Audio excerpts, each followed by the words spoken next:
May lalaki sa Davao del Sur na ang reklamo sa buhay, parati raw siyang hinihiwalayan ng kanyang mga karelasyon at hindi raw dahil sa bisyo o pambababae, kundi dahil meron daw siyang malaking sikreto.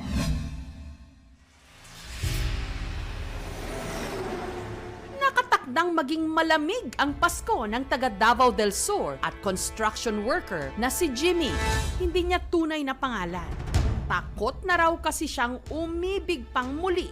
Hiniwalayan na raw kasi siya ng una, ikalawa, at pati ang ikatlo niyang kinasama. Kahit pa sa totoo lang daw, ayon sa kanya, siya na may good catch. Sabi nila may itsura din, maraming babae magkagusto. Hindi rin daw siya mabisyo. Cellphone, email, yun lang. Sigarilyo lang ang bisyo ko. At lalong hindi raw siya manloloko. Hindi ako babaero. Hindi ako nangangaliwa.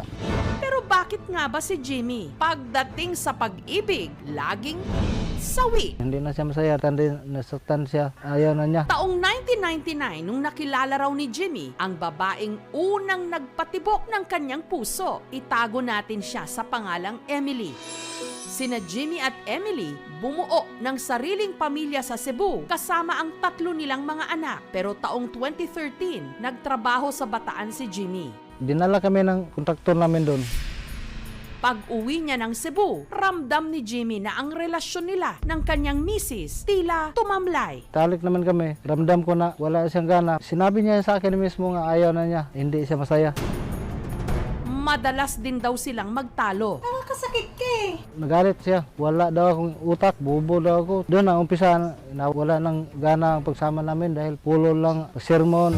Bumalik ulit siya ng